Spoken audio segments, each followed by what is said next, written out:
You have been told change takes time. That is a lie. Change is not in time, it is in truth. The moment you align your word with God's law, the entire universe rushes to rearrange itself for you. I will show you the switch that turns night into day. In this message, I will reveal the exact law that changes outer conditions the moment you change your word. You will learn why fear holds your world in chains, and how one declaration of truth sets you free. If you have been stuck in lack, sickness, or delay, you will leave with the knowledge that your word, spoken in faith, commands supply, healing, and victory. This is not theory, it is spiritual law, proven again and again. You have tried effort, you have tried worry, you have tried waiting on time, yet the door has stayed shut. You have asked, why do my prayers seem unanswered? Why does change take so long? The answer is simple. You have been living by appearances, instead of truth. You have fought with shadows instead of speaking light. But tonight, you will see that the instant you align with divine law, the burden lifts and your reality obeys. In the next 2 hours, I will walk you through the secret of immediate change. I will show you stories of people who shifted their whole lives with a single word. I will open the scriptures so you see that Jesus himself promised instant demonstration, not long delay. You will learn the laws that govern your health, your money, your relationships, and you will practice the declarations that smash fear and establish truth. Along the way, I will answer the doubts you carry, expose the lies that bind you, and reveal the divine shortcuts most people overlook. Stay with me, for before this message ends, you will not only know the secret, you will feel it working in your own life. Most people think life is a battle, but let me tell you something, startling it isn't.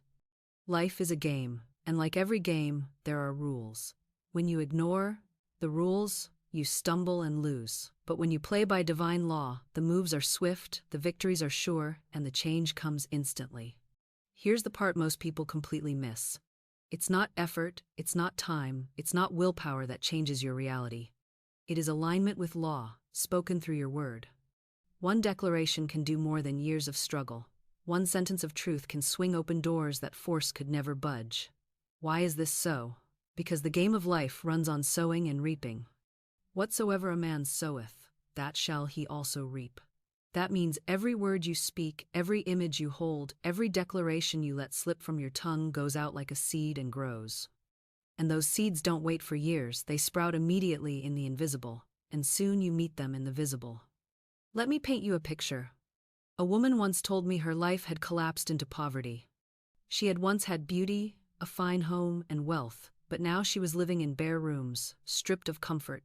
When we traced the cause, she remembered saying over and over again, "I'm sick and tired of things. I wish I lived in a trunk." She said it lightly, she said it half in jest, but the subconscious doesn't joke, it records, it obeys. And soon she had spoken herself into the trunk. Do you see the stakes here?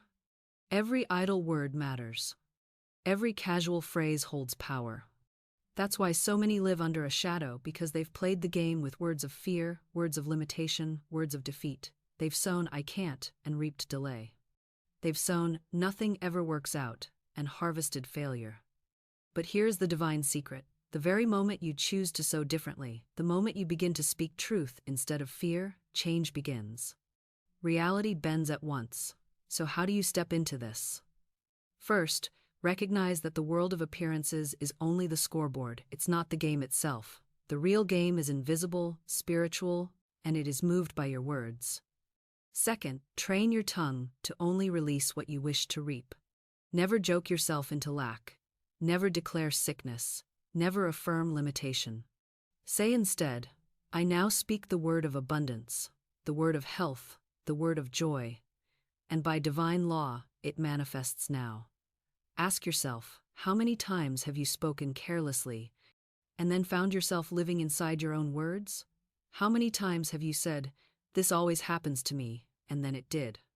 Friend, you have been playing the game without knowing the rules. But tonight, you are learning. And here is the great encouragement. The law works both ways. The same power that built the prison can swing wide the gates. The same tongue that cursed can bless. The same imagination that feared can now create beauty. You don't need years of undoing. You don't need to retrace every step. You only need to speak the word of truth now, and the new game begins. So let us declare together. I now smash every false record in my subconscious mind. I erase the pictures of defeat. I establish new records of health, wealth, love, and perfect self-expression. By my spoken word, I win the game of life. This is the first key to instant change. Not effort, not time, not struggle, but the spoken word aligned with divine law. And once you grasp this, you'll never play the old losing game again. Transition. And yet, there is another hidden rule most have overlooked. Words do more than reflect life, they recreate it. In the next part, I'll show you how the word spoken in faith becomes a wand in your hand, reshaping your world in an instant. Here's something most people completely miss, and yet it is the very heart of the mystery. Your word is not only a tool to describe life, it is the power that recreates it. The word you speak is the wand you hold, and every sentence you utter, whether whispered in jest, muttered in complaint, or shouted in faith, sets invisible forces in motion that carve out your reality. Jesus Christ declared, "By thy words thou shalt be justified, and by thy words thou shalt be condemned." And again, death and life are in the power of the tongue. Most people repeat these verses and let them slip past without pause, but I tell you, they are not poetry, they are law. Your word is law. Your word is the decree that heaven and earth obey, and nothing is withheld when the tongue declares it with conviction. Think of it this way. The world you live in today is nothing more than a record of the words you have spoken yesterday. If you live in lack, it is because you have spoken lack. If you live in sorrow, it is because you have spoken sorrow. If you live in sickness, it is because you have spoken sickness. And yet, if you will but change the record, if you will but smash the old grooves of complaint and despair, and if you will dare to speak the truth of abundance, joy, and health, then your whole outer world must change, for the spoken word is the creative word, and it is the word of power. There is no delay, there is no distance, there is no obstacle when the tongue of man aligns with the law of God. Let me give you a story that proves this beyond dispute. A woman once came to me with nothing but $2 in her purse. She was frightened, she was discouraged, she was trembling with the weight of lack. I said to her, "Let us bless the $2, for it is not emptiness but seed. Let us declare that this is not a small purse, but the magic purse of spirit, and it can never be depleted. As money goes out, money returns at once. As you give, you receive. As you spend, it is replenished. I see this purse crammed and jammed with bills and checks and gold and silver, overflowing with abundance." The woman listened, and I could see her eyes brighten. She said, "I feel my bag heavy with money." And in that moment, her word joined mine, and faith was established. Shortly after, she was given $6,000. Do you see how the spoken word turned $2 into $6,000? It was not time, it was not effort, it was not chance. It was the word spoken with faith. Now someone will say, "But how can mere words change things? Are not words just sounds and syllables that fade into the air?" No, my friend, words are more than air. Words are vibration. Words are living forces. Words are seeds that contain the tree. Words are the blueprint upon which spirit builds. When you speak, you are not wasting breath. You are sending forth commands. Every cell of your body listens. Every circumstance of your life listens. The elements, the people, the opportunities, all of them are servants of your word, waiting for the command. If you speak in fear, they rush to fulfill fear. If you speak in faith, they rush to fulfill faith. The word does not linger, it acts. And because it acts, it recreates your world in the image of what you declare. Let us not forget that careless words are just as powerful as conscious words. Many people joke themselves into poverty. Many complain themselves into sickness. Many criticize themselves into loneliness. The subconscious mind has no sense of humor. It takes every word you speak as a decree, and it obeys without hesitation. That is why you must put a guard upon your lips and a watch upon your tongue. Never repeat failure. Never declare limitation. Never call yourself unlucky. Never say you are sick, tired, poor, or alone. Each time you say it, you sow it, and each time you sow it, you reap it. The harvest may not spring up in the same hour, but it is already planted, and it must appear. If you want to change your harvest, change your seed. If you want to change your tomorrow, change your words today. So how do you use the power of the word to recreate your life? First, you must know what you desire. Not vaguely, not half-heartedly, but clearly. If it is health, then speak health. If it is money, then speak money. If it is love, then speak love. If it is perfect work, then speak perfect work. Second, you must speak it as already accomplished. Do not say, I will be healed someday. Say, I am healed now. Do not say, I hope money will come. Say, large sums of money come to me quickly, easily, and under grace. Do not say, maybe love will find me. Say, I am surrounded by love, I draw to myself my own, by divine right. The word must be present, the word must be alive, the word must be here and now, for spirit works in the eternal present, not in the far-off future. Third, you must speak it with faith, not with doubt. If you speak with doubt, you cancel your own command. If you speak with fear, you plant weeds among your seeds. But if you speak with faith, if you speak with conviction, if you speak with thanksgiving, then the word goes forth as fire, as light, as power, and nothing can hinder its fulfillment. I will give you an affirmation that holds this power. I am a magnet for all that belongs to me by divine right. My purse is filled, my table is spread, my body is whole, my path is clear. I now command the riches of heaven to manifest here and now, under grace, in perfect ways. Speak it, not once, not timidly, but boldly, repeatedly, until it sinks into the subconscious, until it rises into the superconscious, until it resounds through your whole being, and then watch as the outer world bends and shifts to obey your decree. So I ask you, what are you speaking into your life right now? Are you speaking defeat, or are you speaking victory? Are you speaking lack, or are you speaking plenty? Are you speaking sickness, or are you speaking health? Your answer is not in your circumstances, your answer is in your words. And the good news is that you can change your words this very instant. The moment you speak truth, you recreate your life. Transition. And yet, the power of the word carries with it a warning. For the same tongue that blesses can curse, and the same faith that creates good can create evil when inverted. That is why we must understand the great divider between fear and faith, and how one thought can bring disaster, while the other brings instant salvation. Let us step into that truth now.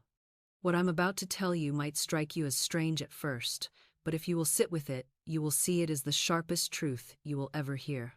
Fear and faith are one and the same force. They are both belief, they are both conviction, they are both a mental picture impressed upon the subconscious and carried out with unfailing obedience. The only difference is their direction. Faith is belief in good, and fear is belief in evil. Faith is confidence that the law of God will bring harmony. Fear is confidence that the law of destruction will prevail. Faith is the blueprint of health, wealth, love, and freedom. Fear is the counterfeit blueprint of sickness, lack, loneliness, and bondage. And here is the sobering point. Whichever you hold, whichever you feed, whichever you speak, the law will manifest. Fear is simply faith inverted. The same creative force that could build a palace of blessing has been turned upside down and made to build a prison of suffering.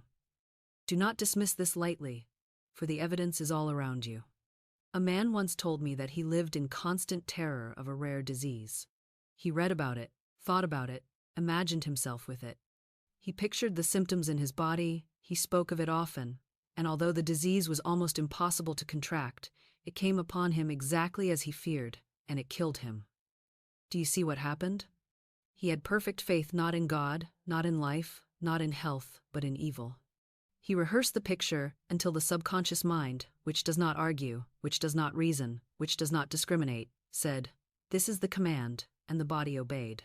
His imagination sowed the seed, his words watered it, his fear gave it sunlight, and the harvest was death, and yet the same law works for good. I have seen people who held an image of victory and declared health, who rejected fear and substituted faith, and they saw instant demonstrations. That is the law of substitution. You cannot hold two pictures at the same time. If you are imaging fear, you must replace it with the picture of faith. If you are speaking defeat, you must replace it with the word of victory. If you are dwelling on sickness, you must replace it with the vision of health. The law of substitution says that a higher vibration replaces a lower one, and when you substitute truth for error, the error dissolves instantly, as darkness dissolves the moment you switch on the light. Think of fear and faith as two doors standing before you. Fear opens to the world of appearances, where lack and limitation mock you, where delay and defeat cling to you, where sorrow hangs over you like a shadow. Faith opens to the world of truth, where all is finished, complete, and perfect, where every desire of your heart already waits, where health is your inheritance, where abundance flows in rivers, where love surrounds you, and where victory is the only language. You cannot stand with one foot in each door, you must choose. And the choice is made not by your wishes, not by your feelings, not by your theories, but by your words. What are you saying? Are you saying, I'm afraid this will happen? Or are you saying, I know my good is here? Are you saying, I don't see how I'll ever get out of this trouble? Or are you saying, divine supply meets me here and now in perfect ways? Your mouth reveals your master. Now, you may be thinking, but my fear feels stronger than my faith. How can I stop fear from ruling me? The answer is not to wrestle with fear, for wrestling gives it power. The answer is to substitute at once. The instant fear whispers, speak faith. The instant doubt rises, declare truth. The instant the picture of disaster comes, paint the picture of deliverance. It is not about erasing fear, it is about replacing it. Say to yourself, this is only inverted faith. I now turn it upright. I now direct it to good. Here is an affirmation that carries this power. There is no power in fear. I am unmoved, unafraid, undisturbed. I place my faith in God alone, and only good comes to me. Speak it until your heart beats steady. Speak it until your mind clears. Speak it until the fear vanishes like mist before the Sunday. For fear is nothing but vapor, and faith is the substance.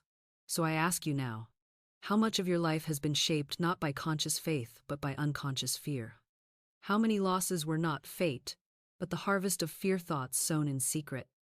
And if that is so, how much more could you change your reality if you chose to sow faith, if you dared to imagine victory, if you spoke truth instead of terror?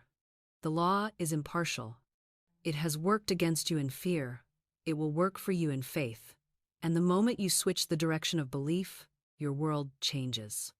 Transition. And this brings us to a great comfort. For many people tremble, thinking they have waited too long, or they have missed their chance, or that the law will delay. But let me assure you, God is never late. The supply is always on time, and the instant you obey the hunch, the miracle appears. Let us step into that forgotten truth. Now let me tell you something that sets the soul free the moment you grasp it. God is never late. Spirit does not delay. The law of supply does not stumble or forget. It answers instantly when you align with it, but it answers in ways that often defy your reasoning mind. People come to me, trembling, saying, Florence, I needed my good yesterday. Where is it? Why hasn't it shown up? And I say to them, it has already shown up in the invisible. The moment you spoke in faith, the order was placed, the substance was released, the law went into action. You are not waiting for God. God is waiting for you to see, to believe, to obey the inner lead. And when you obey, the door swings open, often at the last possible moment, but always right on time. I recall a woman who came to me one summer day, exhausted, dejected, and down to her last $8. She was ready to give up, but she said she had a hunch to go back home. Reason told her to stay in New York, to find work, to hustle and scrape. But intuition whispered, go home. And I said to her, never violate a hunch. Go, and you will see the way opened. Before she left, I spoke the word over her life. Infinite Spirit opens the way for great abundance for this woman. She is an irresistible magnet for all that belongs to her by divine right. She repeated it over and over, clinging to it like a lifeline. She obeyed the inner voice and went home. Soon, she was linked with an old friend of her family, and through that connection, she received thousands of dollars in the most miraculous way. She often said to me afterward, tell people about the woman with $8 and a hunch. For that was the truth. The supply was already waiting, but it required obedience to the inner direction and faith in the words spoken. Now, here is the danger. When people do not see instant outer results, they grow anxious, they grow doubtful, and they dig up the seed they have just planted. They cancel their own demonstration by worrying. They rehearse disaster in their minds and prepare for failure in their actions. A woman once said to me, "But I must get ready for the poorhouse," and I told her, that is the surest way to get there. She had prepared for failure instead of preparing for her good. And she reaped exactly what she prepared for. Yet another woman, when faced with an impossible apartment shortage, prepared for success instead. She went out and bought blankets for the home she didn't yet have. She said, "I will dig my ditches in faith." And soon, against all odds, she received her perfect apartment. Do you see the pattern? God is never late, but He is exact. He meets you at the level of your faith. If you prepare for loss, you meet loss. If you prepare for success, you meet success. If you obey your intuition, you meet abundance. If you ignore it, you meet delay. The law is swift, the law is sure, the law is unfailing. The only question is whether you will align with it or resist it. Let me give you the affirmation that stamps this truth upon the subconscious. I walk in divine timing. I am never late. I am never too early. My good appears at the perfect moment, in the perfect way, and I recognize it instantly. Nothing can delay what belongs to me by divine right. Speak it, and you will find yourself walking in a rhythm where doors open exactly when you reach them, where money arrives the day the bill is due, where health springs forth the moment it is needed, and where opportunities present themselves just as you are prepared. That is not chance, that is divine law, and it never fails. So I ask you, how many hours have you wasted in anxiety, believing God had forgotten you?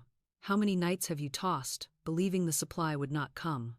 And yet, here you are, still sustained, still breathing, still guided, still provided for. Look back and see how the miracle always came at the moment of need. Look forward and trust that it always will. God is never late. He is punctual to the second. He is precise to the breath. He is exact to the heartbeat.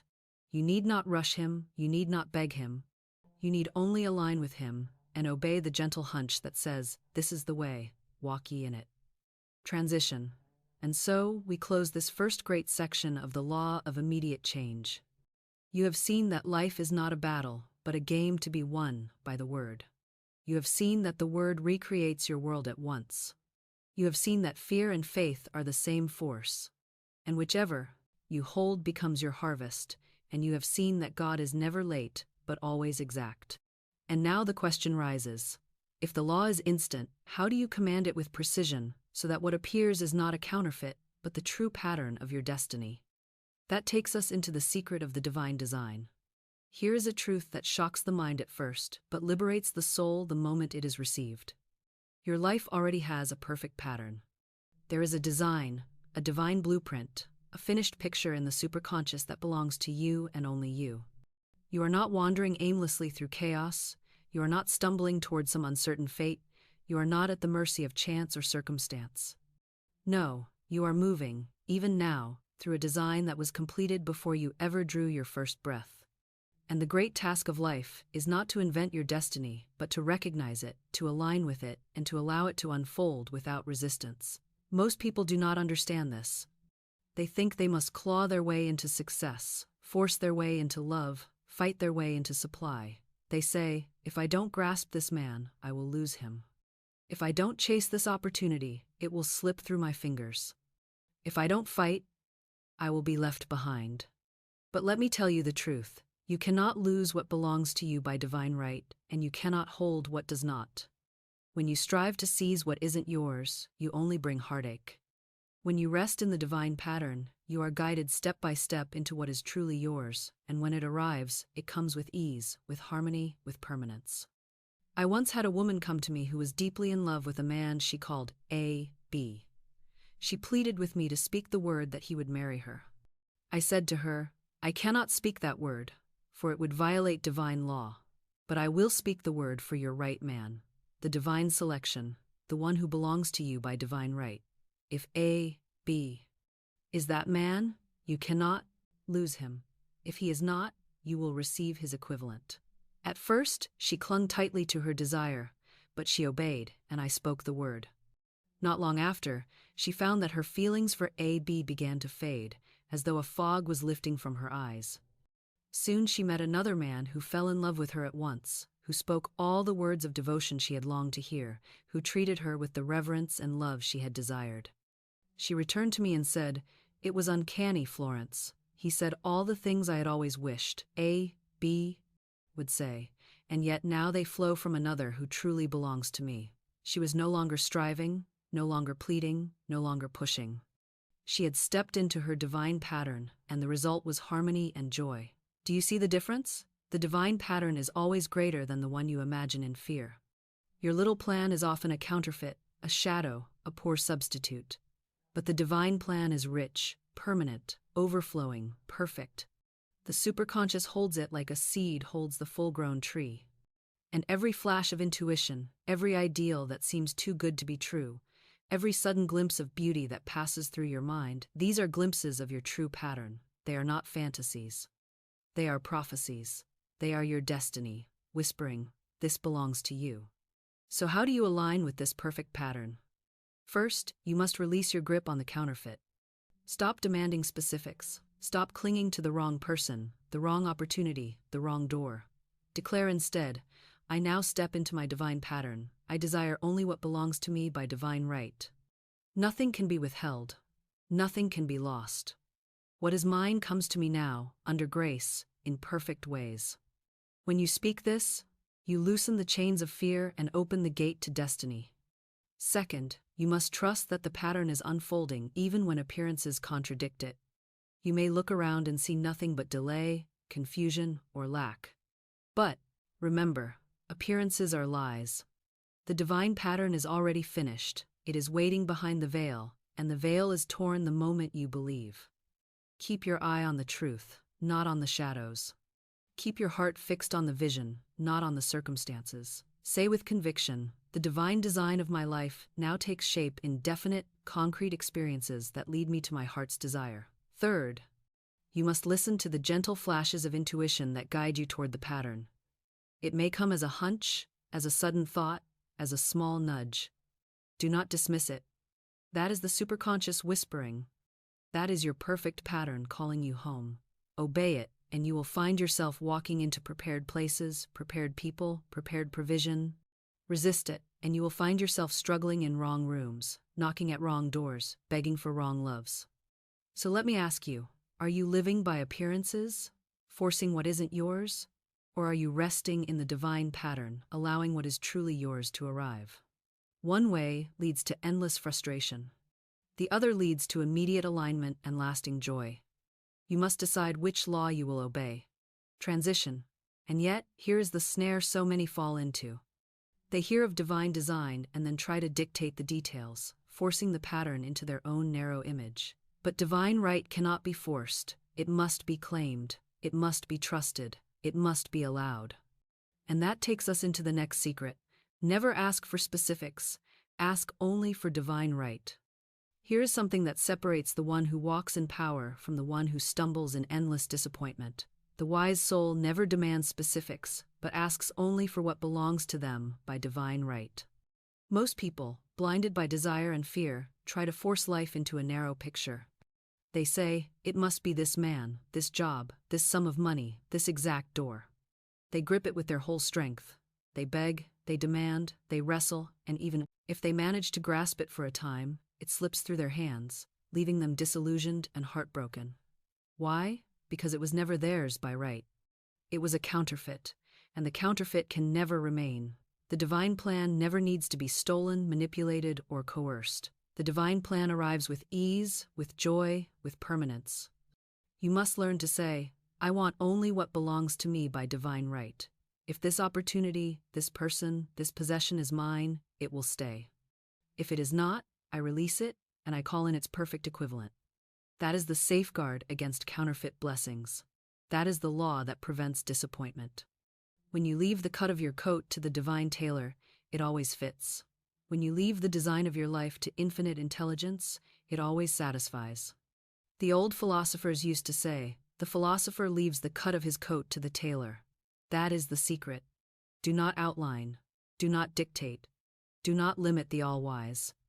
Simply declare, "Let the divine selection be made. I claim my right place, my right work, my right relationships, my right supply, and nothing else will satisfy.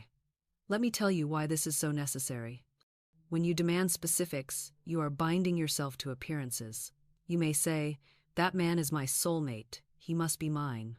But what if that man is not free? What if he belongs by divine law to another? What if he is not capable of giving you the love and honor you deserve? You may seize him for a time, but it will not last, for the law cannot be violated. Or you may say, "That job is mine, I must have it." But what if that job is a prison? What if that place stifles your growth and blocks your prosperity? You may win it by force, but you will find it turns bitter, and soon it crumbles. But when you say, "Let the divine right unfold," then the man who truly belongs to you, the work that truly matches you, the supply that truly blesses you, must come. And when comes, it comes to stay. I remember a woman who demanded that I speak the word for a certain position she wanted. She said, "Florence, declare that this company will hire me." I said, "No, I will not declare that, for I do not know if it belongs to you. I will speak the word for your right position, divinely chosen, divinely prepared, divinely financed." She accepted, though reluctantly. Not long after, she was offered another position greater in pay, freer in atmosphere, more suited to her talents, and she said to me, "If I had taken the first, I would have missed the second. Thank God you held me to divine right." That is why I never outline. Outlining limits the limitless. Outlining tells God how to do his work. And infinite intelligence, let me remind you, knows ways you know not of, has channels you have never dreamed, and brings results more wonderful than anything you could plan. The question you must ask yourself is this: do you want your little plan, which ends in ashes, or God's great plan, which ends in glory? Do you want your outline, which disappoints, or his design, which satisfies? The choice is yours, and it is made every time you open your mouth. When you demand specifics, you chain yourself to limitation. When you ask only for divine right, you fling open the gates of abundance. Here's the affirmation that unlocks this secret. I now let go of worn-out conditions and worn-out things. Only what belongs to me by divine right now comes. Only what is mine in the kingdom of God can stay. I refuse counterfeits. I accept only the real. The divine design of my life now manifests in perfect ways. Speak it often, and you will find that the wrong dissolves quickly, and the right rushes in to take its place. So I say to you, stop outlining. Stop dictating. Stop demanding that life bend to your little plan. Stand back, release, trust, and declare the law of divine right. For the divine right is always greater than your dream. Always. Larger than your vision. Always richer than your imagination. You cannot outdream God. You cannot outplan infinite intelligence. But you can limit it by clinging to the wrong. Release the wrong, and you receive the right. Transition. And once you release the wrong and call in the right, the next step is to learn how the divine plan reveals itself, not through struggle, not through intellect, but through intuition, the flash of the Spirit, the still small voice that says, "This is the way." And that is where we go next. Now let me reveal to you the secret messenger of the divine design, the voice of intuition. Intuition is the flash of the Spirit, the whisper of the superconscious, the signal from God himself that says, "This is the way, walk ye in it." It is not reason, for reason argues and delays. It is not intellect, for intellect doubts and debates. Intuition is higher, swifter, clearer. It does not explain itself, it does not prove itself, it simply knows. It arrives like lightning, like a flash across the mind, and the wise soul obeys at once. The unwise ignores it, argues against it, and wanders into trouble. The greatest victories I have ever witnessed came not through endless planning or calculating, but through one instant of obedience to intuition. Prayer is asking, but intuition is God's answer. Most people pray and then rise up to reason, saying, "How will this happen? When will this come? Through which channel will it arrive?" And in doing so, they choke the answer. The real way is to pray and then wait in stillness, listening for the gentle nudge, the quiet hunch, the sudden thought that may seem too small or too strange to matter. That is the key. Intuition rarely shouts. It speaks softly, but it is sure. One obedient step, and the whole pathway opens. One ignored hunch, and the door remains shut. I recall a student of mine who longed for a great journey abroad. She had little money, no contacts, no clear way to make it happen. Yet she held the vision and spoke the word. I give thanks for my divinely designed trip, divinely financed, under grace and in perfect ways. Then one day, intuition nudged her to buy a trunk. It was not practical. She had no ticket, no plans, no funds, but the hunch was clear. She obeyed. She bought a large, bright trunk, banded in red, and every time she saw it, her faith was stirred. She began to feel the sway of the ship, smell the sea air, hear the cry of gulls. That trunk put her in vibration with her journey. Not long after, money came from an unexpected channel, and her trip unfolded in every detail. Intuition had led her to a simple act that unlocked the entire demonstration. Contrast this with those who ignore the inner voice. I have known people who argued away their blessings. Intuition told them to take a certain street, to call a certain friend, to give a certain gift, but they said, "Oh, that's silly. That makes no sense." And because they disobeyed, they missed the connection, the opportunity, the supply that was already waiting.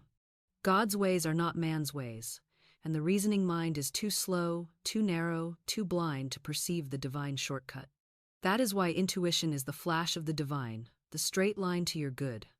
So how do you cultivate this holy faculty? You begin by affirming before sleep. Tonight I will be divinely guided. Tomorrow I will know what to do. I will awaken with clarity. I will hear the inner voice, and I will obey it. You begin by acting on small hunches quickly, without argument. Buy the trunk, make the call, take the detour, give the gift. Obey the flash, and you will find that intuition grows louder, clearer, more constant. Ignore it, and it fades. Obedience is the key. Now, let me tell you this. Intuition is never the voice of fear. If the voice you hear says, "Don't step forward, you might fail," that is not intuition. If it says, "Stay small, stay safe, stay hidden," that is not intuition. Intuition is bold, clear, calm, and certain. It is never anxious, it is never confused. It always carries with it the feeling of peace, even when it requires a daring step. That is how you know the difference. Fear drives you into hiding, intuition leads you into expansion. So I ask you, how many miracles have you missed because you ignored the flash of the divine? How many delays have you endured because you argued with the still small voice? And how many breakthroughs are waiting this very moment, if only you would quiet the mind and listen? Your divine design is revealed step by step, not by maps, not by logic, not by endless planning, but by flashes of intuition. Trust them, and you will never lose your way. Here's an affirmation that opens the channel. I am always divinely guided. I hear the inner voice clearly, I obey without hesitation, and I am led into my perfect path. Speak it often, and you will find your life becoming a chain of divine appointments, a series of effortless connections, a continual unfolding of right doors, right people, right opportunities. That is the life of one who listens to the flash of the divine. Transition. But intuition not only reveals the right path, it also dissolves the wrong. Many are held back by resentment, envy, and fear, but the law of love sweeps these away in an instant. That is our next secret. The dissolving power of divine love. One of the greatest secrets I ever learned, and one that I have spoken into the lives of countless people who came to me in despair, is this. No matter how tangled the situation, no matter how dark the condition, no matter how strong the chains of resentment, fear, or envy appear, divine love can dissolve it all in an instant. Divine love is the great solvent. It breaks down what does not belong to you. It sweeps away the counterfeit, it removes the walls that shut you in, and it prepares the way for your true good to enter.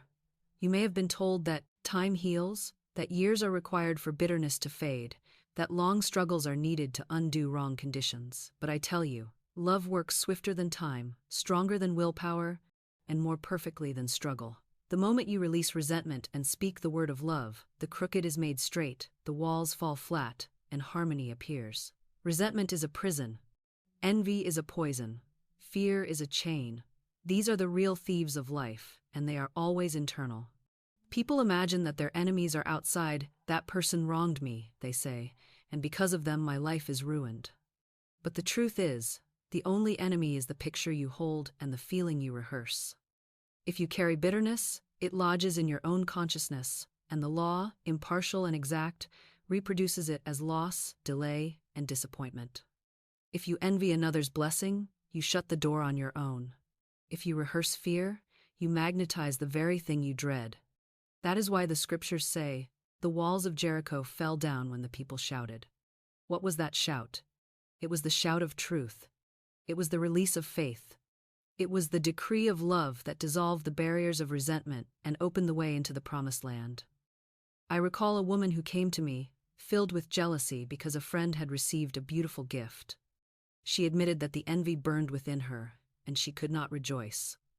I said to her, "Speak this word. What God has done for others, He now does for me, and more." She obeyed. Within days, she received an exact duplicate of the gift her friend had been given, and on top of that, an additional present. Do you see the law at work? Envy had blocked her blessing, but the moment she dissolved it with truth and love, her own gift rushed in.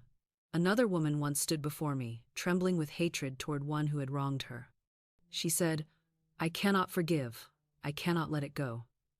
I said, "You must, not for their sake, but for your own. For as long as you carry hatred, you carry chains. Speak this word. I cast the burden of resentment on the Christ within me, and I go free." She repeated it again and again, and soon the heavy cloud lifted. Peace returned to her heart. The situation itself, which had seemed impossible, shifted in her favor without effort. Why? Because she let divine love dissolve the poison, and when the poison was gone, the law could bring her good. So I say to you, do not wait for years, do not beg for time to heal, do not rehearse wrongs. Begin now to dissolve every false condition with love. Say, divine love now dissolves everything that is not of itself. Resentment goes, envy goes, fear goes, love sweeps clean, love makes clear. Love brings my good. The subconscious cannot resist it, the outer world must obey it. Love is the key that melts the iron doors, crumbles the brick walls, breaks the heavy chains, and leads you into freedom. Look closely at your life. Where are you held back? Is it an unforgiven wrong? Is it an envy you dare not admit? Is it a fear that grips you in secret? Whatever it is, love is greater, and love can dissolve it in a moment. Say to yourself, this condition is unreal. It has no permanence. It is dissolved by divine love now, and the perfect state appears in its place. Do not think of love as weak, sentimental, or soft. Divine love is the strongest force in the universe. It is not passive, it is powerful. It is not fragile, it is mighty. It is the great bulldozer that flattens the walls of Jericho. It is the great fire that melts the chains. It is the great solvent that washes away wrong and leaves only truth standing. Transition. And when wrong is dissolved, when the poison of resentment is washed away, when the counterfeit collapses, what appears in its place? The perfect pattern. The fourth dimensional world, where everything is finished and complete. And that is where we must look next. Here is a secret that turns the key in the lock of limitation. You must stop living by appearances and step into the fourth dimension, the world of truth. The world of appearances is a liar. It shouts lack when abundance is already prepared. It shows sickness when health is already yours. It parades delay when the blessing is at the door. Most men and women are prisoners of this world of appearances. They stare at the visible. They rehearse what they see, and they declare it as final. They say, I am sick, I am poor, I am alone, I am defeated. And because their words are law, they sow the very seed of the thing they dread. But the wise soul knows this world of appearances is only the shadow, not the substance. Behind the shadow stands the eternal pattern, already finished, already perfect, already waiting to be called into view. That is the fourth dimension. In the fourth dimension, time and space are illusions. Everything is here, now. Your heart's desire is not waiting to be made, it is already made. Your healing is not somewhere far off, it is already complete. Your abundance is not being gathered slowly, it already exists in the storehouse of spirit. What you call future is simply what you have not yet dared to claim. When Jesus said, "Lift up your eyes and look on the fields, for they are white already to harvest," he was not speaking of grain, he was speaking of this fourth dimensional truth. The harvest is already ripe, the supply is already finished, the victory is already won. The only question is, will you lift up your eyes? Will you look beyond appearances into truth? Let me give you a picture. In the scriptures, we read of the kings who were told by the prophet to dig ditches in a dry valley. There was no sign of rain, no cloud in the sky, no stream nearby. To dig ditches seemed madness. And yet they obeyed. They dug the ditches, they prepared the channels, and without wind, without rain, water filled the valley and supplied the army. That is, fourth-dimensional faith. That is acting as though the thing is already complete. Even when appearances deny it, they prepared the vessels and the supply rushed in. That is your task. Prepare your ditch, even in the desert. I recall a student who longed for a home. There was no money, no opportunity, no open door. Yet, she prepared as though the home were already hers. She bought little furnishings, she imagined herself walking through the rooms, she spoke the word of thanksgiving. I give thanks for my divinely prepared home, divinely financed, under grace and in perfect ways. Soon, without struggle, the home appeared. Appearances had said, impossible. The fourth dimension said, already finished, and by aligning with the fourth dimension, she stepped into it. So how do you live in this higher realm? First, you must refuse to judge by sight. Do not rehearse the negative report. Do not repeat the doctor's verdict. Do not declare the balance of your bank account as final. These are appearances, shadows, temporary illusions. Say instead, I look beyond appearances. I see truth. I see health. I see supply. I see victory. And I call it into view now. Second, you must act as though it were already done. Prepare the ditch. Buy the trunk. Set the table. Make room for the blessing. Do not wait for evidence. Create the evidence by your faith. Third, you must continually declare the reality of the fourth dimension, for the word spoken brings the invisible into the visible. Say daily, the fields are white with harvest. My supply is ripe. My good is here. I walk in the finished work of spirit. Now let me ask you, are you staring at the shadows and calling them real? Or are you lifting your eyes to the finished fields of truth? Are you dwelling in the desert, or are you digging your ditch? Are you crying for rain, or are you acting as though the valley is already filled? The fourth dimension is not far off. It is here. It is now. It is yours too. Enter. And here is the affirmation that anchors this reality. I do not judge by appearances. I look beyond into the world of truth. I see my heart's desire finished, complete, established now. I prepare my ditch, and my supply rushes in, under grace and in perfect ways. Speak it until the shadows dissolve. Speak it until the inner picture is clear. Speak it until the outer aligns with the inner. For when you live in the fourth dimension, miracles are no longer rare, they are daily law. Transition. And so you see that your divine design is already complete, already perfect, already waiting for recognition. But perhaps you ask, how do I hold to this truth when doubts attack? How do I remain steady when fear whispers? That brings us to the next great section, breaking the power of fear and delay once and for all. Here is the truth that so many souls stumble over. Fear and delay are not two separate enemies, they are one and the same. Fear is the mother of delay. Fear is the architect of postponement. Fear whispers, it will take time, it will be hard, it may never happen. And the subconscious, which always obeys, carries out the command like a faithful servant. Fear writes the record of defeat, and delay is the harvest. But listen to me carefully. Fear has no substance of its own. It is only faith turned upside down.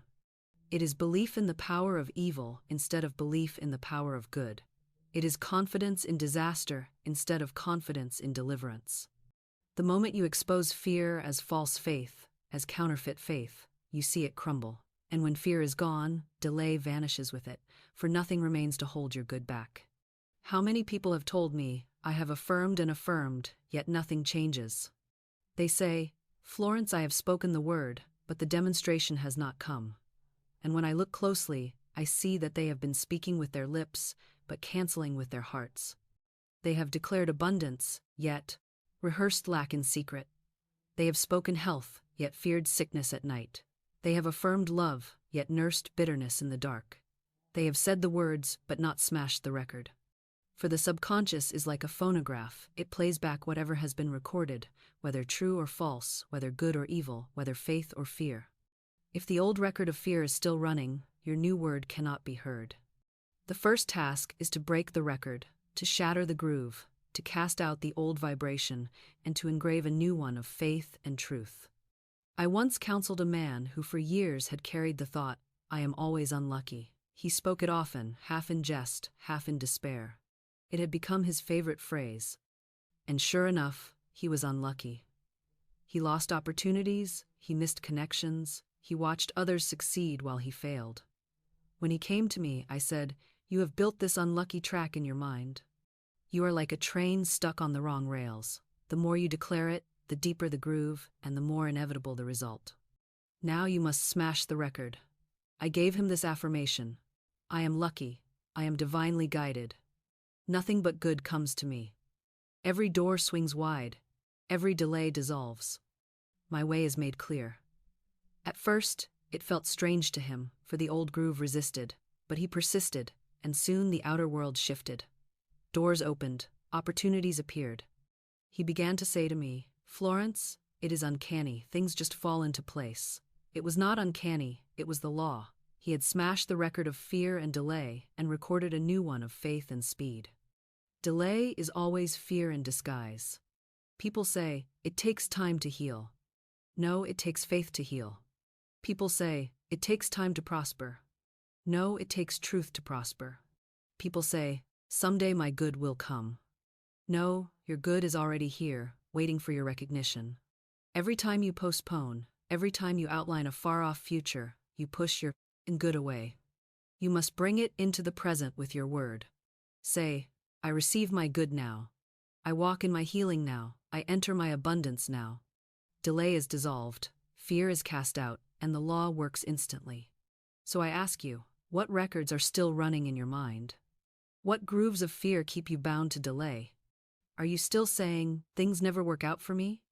Are you still thinking, "I'll never get ahead"? Are you still fearing, "What if I fail again"? If so, you are sowing delay. But the moment you recognize it, you can smash it. Take the hammer of truth and strike the old record. Say aloud, "I break every record of fear, I smash every groove of delay. I erase every picture of defeat. I engrave new records of speed, abundance, health, love, and perfect self-expression. By divine law, my good appears now." And keep striking until the old record is shattered, until the new song plays clear and strong. Remember this: the law is instant, the delay is only in you. The law is swift. The hesitation is only in your fear. The law is perfect, the obstruction is only in your old record. Smash the record, cast the burden, declare the truth, and watch how quickly the tide turns. You will be amazed how fast fear vanishes when faced with faith, how swiftly delay dissolves when met with a bold now. Transition. And this brings us to a mighty practice that I have given to countless souls in bondage: the practice of casting the burden onto Christ within. For once the burden is lifted, the record of fear is broken, and the subconscious is free to create anew. That is where we turn next. Here is a practice so simple that the reasoning mind despises it, and yet so powerful that it has delivered thousands from despair in an instant. The practice of casting the burden. Every man and woman carries burdens. Some carry the burden of money, debts that press like a weight upon the chest. Others carry the burden of sickness, dragging the body like a heavy chain. Others carry the burden of broken relationships, of bitterness, of loneliness, of disappointment. And still others carry the burden of fear itself: fear of the future, fear of loss, fear of death. These burdens are heavy, and those who carry them grow stooped and weary. But Christ said, "Come unto me, all ye that labor and are heavy laden, and I will give you rest." This is not a poetic invitation, this is a law. The Christ within you, the God self at the center of your being, is the burden bearer, and when you cast the burden onto him, it is lifted from you in an instant. But most people will not cast their burdens, they insist on carrying them. They say, "It is my problem, I must solve it, I must carry it until I find a way."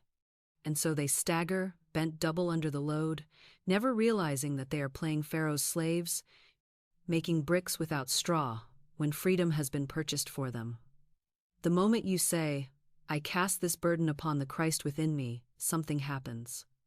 The subconscious, which had been locked on the problem, is released. Infinite intelligence takes over, and the solution appears, swift and perfect. The burden that seemed impossible is gone, and the miracle steps in. I recall a woman who came to me, wringing her hands over a lawsuit. She said, "Florence, the case is lost. I cannot fight it. I cannot sleep. The fear is crushing me." I said to her, "Then stop fighting. Cast the burden. Say, I cast this burden of lawsuit on the Christ within me, and I go free. He is my defense, my shield, my deliverer. I do not fight, I rest, and the victory is won." She obeyed. She repeated it until peace entered her mind. The next time she came to me, her face was shining. "The case was settled in my favor," she said. It was miraculous. What had seemed hopeless turned in a day. That was no accident. That was the law. She cast the burden, and the Christ within carried it. Another woman came to me, burdened with illness. She had rehearsed every symptom, every fear, every doctor's verdict. I said, "You are carrying the burden yourself, and that is why you are crushed. Say, I cast this burden of sickness on the Christ within me. I do not accept it, it is not mine. The Christ within is my health, my strength, my life. I go free." She obeyed, and with every repetition, her body lightened, her eyes cleared, her fear dissolved. Soon the sickness, too, dissolved, for it had lost its power when she laid it down. This practice is not passive, it is not resignation. It is the highest form of action. To cast the burden is to release the false and give it to the only one who can dissolve it. It is to stop wrestling with shadows and let the light of Christ shine them away. And once the burden is cast, you must refuse to pick it up again. Do not pray it back onto your shoulders. Do not worry it back into your mind. Each time the thought returns, say again, "I have cast this burden on the Christ within me. It is no longer mine. I am free. I rest in the victory already won." So I ask you, what burden are you still carrying? What weight do you still drag behind you? Is it money? Is it sickness? Is it fear? Is it resentment? Whatever it is, cast it now. Say aloud, "I cast this burden upon the Christ within me, and I go free." Do not wait, do not argue, do not plan. Cast it and rest. For the Christ within you is mighty. He never slumbers nor sleeps. He knows ways you know not of. He works through channels unseen, methods unknown, doors you cannot imagine. And when he carries it, it is solved. Remember the words of the psalmist. "Cast thy burden upon the Lord, and he shall sustain thee. Not he may, not he might, but he shall." This is law. This is certainty. This is the rest that comes when the heavy load is lifted and you walk upright, free, light, victorious. Transition. And once the burden is cast, once the fear is lifted, once the old record is shattered, a new record must be engraved. For nature abhors a vacuum, and the subconscious, once emptied, must be filled with truth. And that brings us to the next great secret. Engraving the new reality with the spoken word. Once the burden is cast, once fear is dissolved, once the old record is shattered, the work is not finished, it has only just begun. For you cannot leave the subconscious mind empty. Nature abhors a vacuum, and the subconscious, that faithful servant, demands new orders. If you do not engrave truth upon it, error will creep back in. If you do not sow good seed, weeds will sprout. That is why, after casting the burden, you must immediately begin to engrave the new reality. You must etch the picture of victory, health, wealth, and love so deeply into the hidden places of your mind that nothing contrary can take root. This is done through the spoken word, repeated with conviction, charged with faith, saturated with the power of God. Every word you speak is like a chisel against the stone of your subconscious. Strike long enough, strike strong enough, and the image of truth will be carved deep and permanent, and your outer life will rise to match it. Many people make the mistake of thinking a casual word will undo years of fear. They speak a truth once or twice, half believing, half doubting, and then grow discouraged when nothing seems to change. But the old record has been playing for years, and the grooves run deep. To overwrite them, you must strike again and again, with joy, with persistence, with certainty. Each affirmation is a blow of the hammer, each declaration a mark of the chisel, until the old picture is completely replaced with the new. And here is the wonder. The moment the new picture is engraved, the subconscious rushes to carry it out. The body obeys, the circumstances obey, the people and opportunities around you obey. For the subconscious never questions, it only executes. I recall a woman who had lived for years in poverty.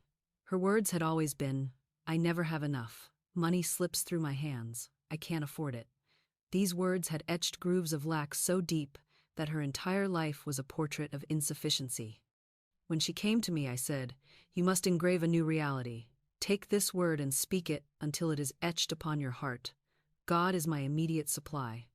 Large sums of money come to me quickly, easily, and under grace in perfect ways. At first, it felt like a lie to her, for her purse was empty, her rent unpaid. But she persisted. She struck the chisel daily. She declared it morning and night. And soon, unexpected channels opened, gifts flowed in, opportunities appeared. Within a year, she was living in abundance. What changed? Not the outer world first, but the engraving of the inner picture. The new record replaced the old, and the law did the rest. Another student longed for healing. The doctors had declared her incurable, and the old record of sickness played constantly in her mind. I said to her, "Erase that record, cast the burden, now engrave health. Say, divine love floods my consciousness with light, and every cell of my body is filled with radiant health. I am strong, I am whole, I am well." She spoke it, even when she felt weak. She declared it, even when symptoms screamed otherwise. And as the new record took hold, her body responded. She walked free of the condition that had bound her, not by struggle, but by engraving a new reality through the spoken word. So I ask you now, what record are you still allowing to play? Is it the record of failure, repeating, "I can't, I can't, I can't"? Is it the record of sickness, declaring, "I am weak, I am broken"? Is it the record of poverty, saying, "There is never enough"? Smash it, cast it out, and replace it with a record of truth. Choose your words, write them upon your heart, and declare them until they are engraved. Then watch as your life becomes a DC reflection of that new engraving. Here is a practice. Take one affirmation of truth, the one that speaks most to your need, and repeat it throughout the day, not mechanically, but with feeling, with joy, with thanksgiving. Let it be the song on your lips, the rhythm of your heartbeat. Say, "I am divinely guided, I am divinely provided for, I am divinely protected, I am divinely prospered." Each repetition is a stroke of the chisel, carving truth deeper into your being. And soon, the old record will be gone, and the new reality will stand unshakable. Remember, delay comes when the old record still plays. Speed comes when the new record is engraved. Cast the burden, smash the fear, then engrave the truth, and your demonstration will not linger, it will spring forth like a fountain, immediate and unstoppable. Transition. And this leads us into the rhythm of life itself, for once you have engraved the new reality, you must walk in it, steady and unwavering, no matter what appearances may whisper. For the word spoken not only breaks the old and engraves the new, it commands your world into order. That is the next secret we will unfold. The spoken word as immediate command. Now we step into the highest use of the word, the place where speech is no longer mere description but command, no longer repetition but decree. For the tongue of man was never given simply to chatter or to complain. It was given as the scepter of dominion. Life and death are in the power of the tongue, declared the scripture. And those who understand this wield their words as kings and queens, speaking not timidly, not vaguely, not someday, but now commanding reality to obey divine law. You have heard me say again and again that words are wands, and the wand is in your hand. One sentence spoken in faith can shatter years of bondage. One affirmation declared with conviction can open the door of supply, heal the body, restore the relationship, or dissolve the obstacle. This is not magic, as the world calls it. It is divine law, and the law is unfailing. Consider the law of wealth. The world says you must labor endlessly, save with fear, scrape and hoard, struggle and compete, and perhaps you will gain a little. But divine law says, God is your supply, and large sums of money come to you quickly, easily, and under grace, in perfect ways. When you speak this, you are not begging for money. You are commanding the invisible substance to take form. You are declaring to the universe, I will not live in lack. I align with the storehouses of heaven. And the law obeys. I knew a woman crushed by a debt of $3,000, with no possible channel in sight. She was drowning in fear, But I gave her this affirmation. I cast this burden of debt on the Christ within me. I am free to receive abundance. I give thanks that the money, which is mine by divine right, now appears under grace in a perfect way. She clung to it, she repeated it, she commanded with her tongue. Soon, in a way she could never have outlined, the entire debt was cleared, and more remained in her hand. That is the spoken word as command. And consider the law of health. The world says sickness is inevitable, decline is natural, pain is permanent. But divine law says, divine love floods my consciousness with light, and every cell of my body is healed, renewed, and restored. When you speak this, you are not describing what you wish for. You are commanding what already exists in truth to manifest in form. You are saying, let there be light in this body, and let every shadow flee. And I have seen tumors vanish, diseases dissolve, strength return, simply because the tongue dared to declare health with conviction. The body is the servant of the subconscious, and the subconscious obeys the word. And what of work, of service, of purpose? Many wander in confusion, begging for employment, fearing unemployment, worrying over lack of direction. But the word of, I have a perfect work in a perfect way, I give perfect service for perfect pay. Speak it, and you align yourself with the divine design of your life. Doors swing open, positions are offered, and the perfect work that belongs to you appears not by force, not by chance, but by command. I have given this affirmation to many who thought they had no place, and they returned to me saying, it was uncanny, the offer came out of nowhere, and it was better than I could have dreamed.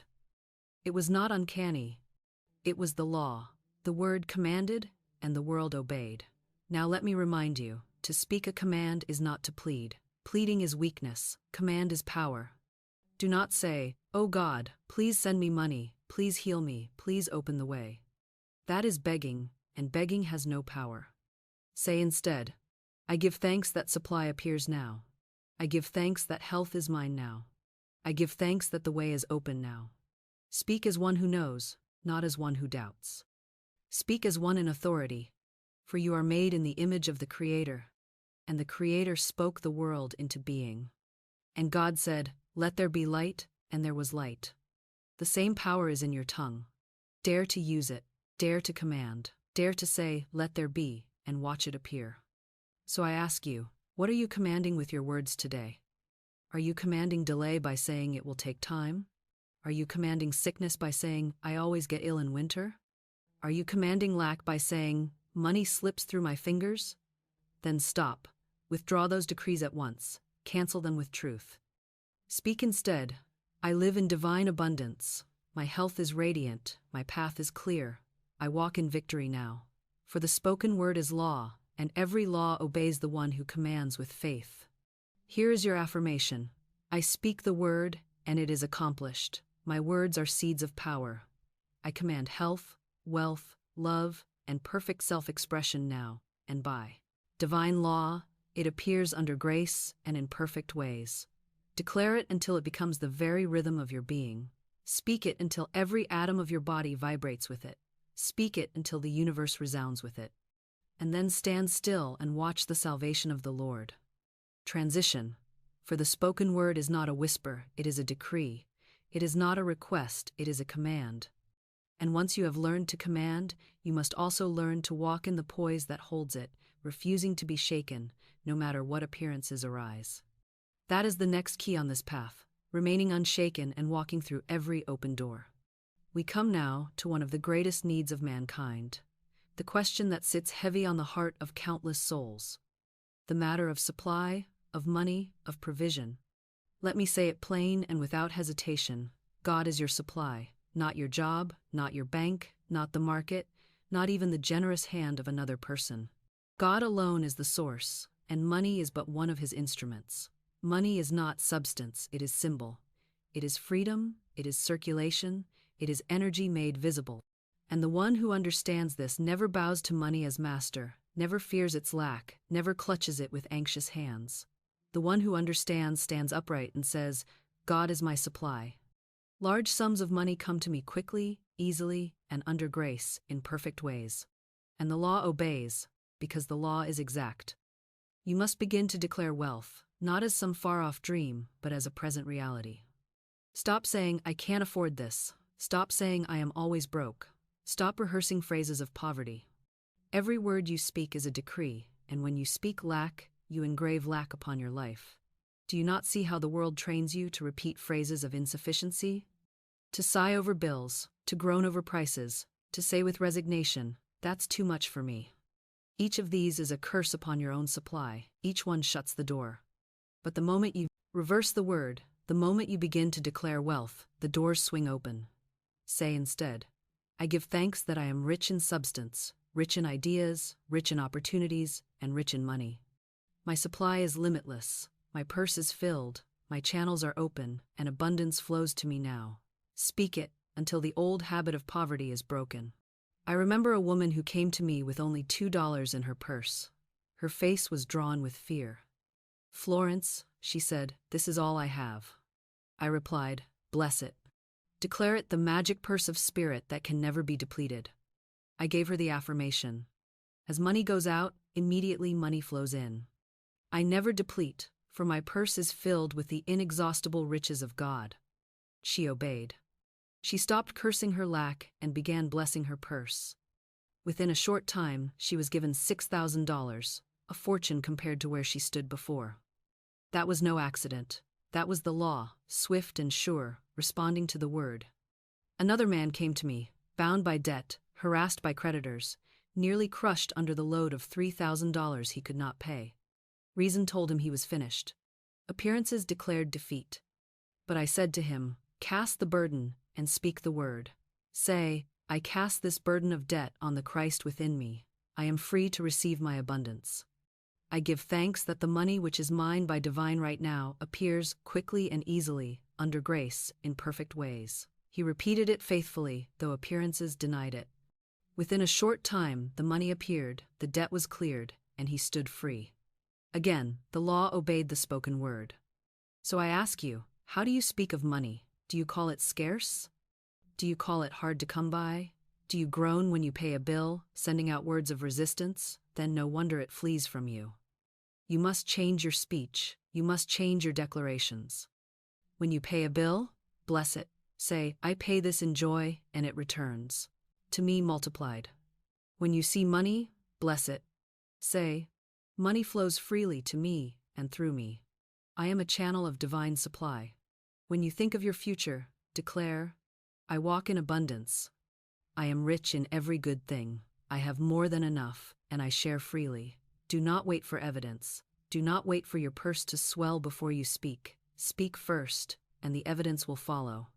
That is the law. Faith precedes manifestation. The word goes out before the supply appears. Speak it, and it is done. Here's an affirmation to engrave upon your heart.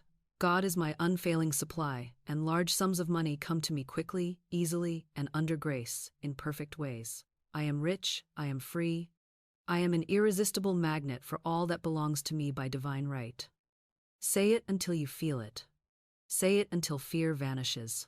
Say it until you walk with the dignity of one who knows their source is unlimited.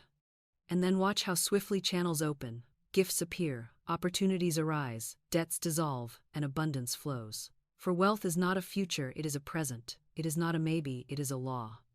It is not reserved for others, it belongs to you as much as to anyone, for God is no respecter of persons. The question is not, will the supply come? The question is, will you declare it? Transition. And once you learn to declare wealth with authority, you will see the same power works in every dimension of life. If words can command money, they can command health. If the tongue can draw riches, it can restore the body. That is our next revelation, the spoken word of healing, health declared into being. There is no bondage more feared by humanity than the bondage of sickness, and yet I tell you with the authority of divine law, health is your birthright, vitality is your natural state, and disease has no power except the power you give it through fear and speech. The body is not master, the body is servant. It does not think, it does not argue, it does not choose. It obeys the blueprint impressed upon the subconscious, and that blueprint is drawn by your words. If you declare, I am always sick, I always catch what's going around, I am weak, I am failing, then your body must obey and produce the very pictures you have given it.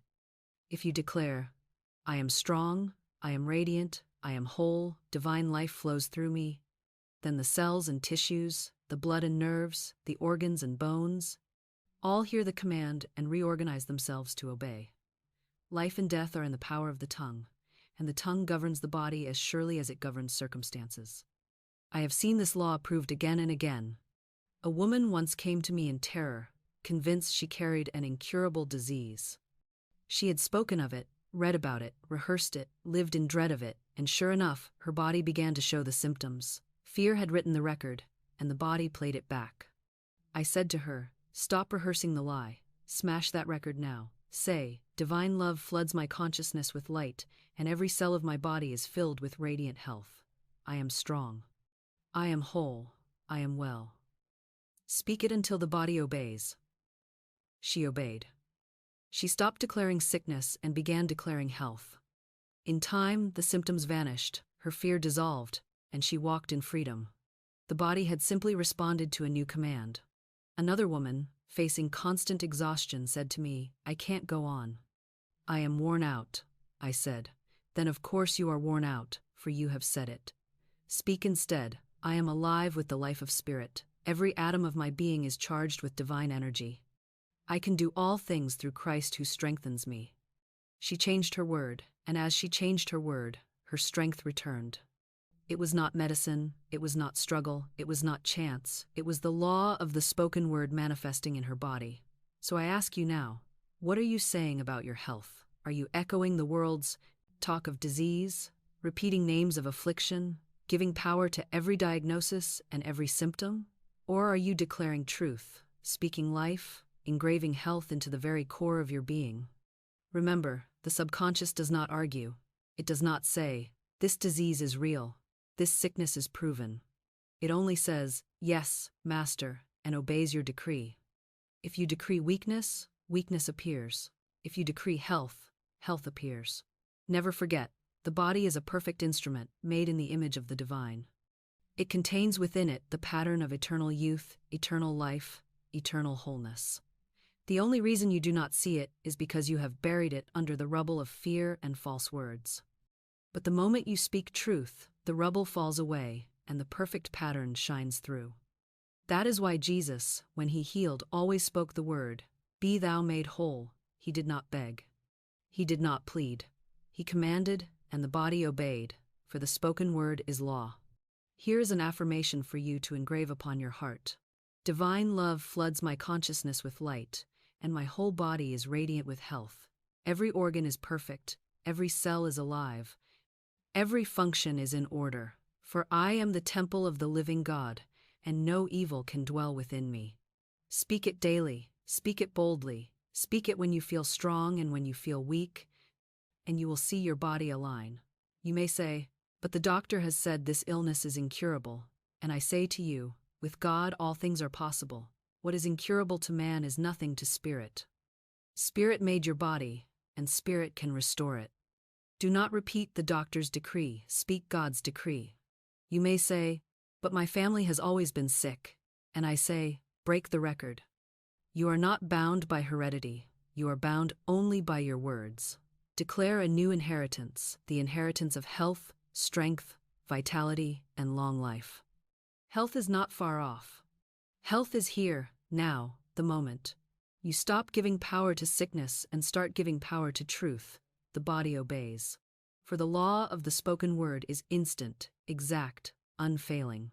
Declare health, and health is yours. Transition. And once you have learned to command money and health with your word, you will see that the same law governs your work, your purpose, your service.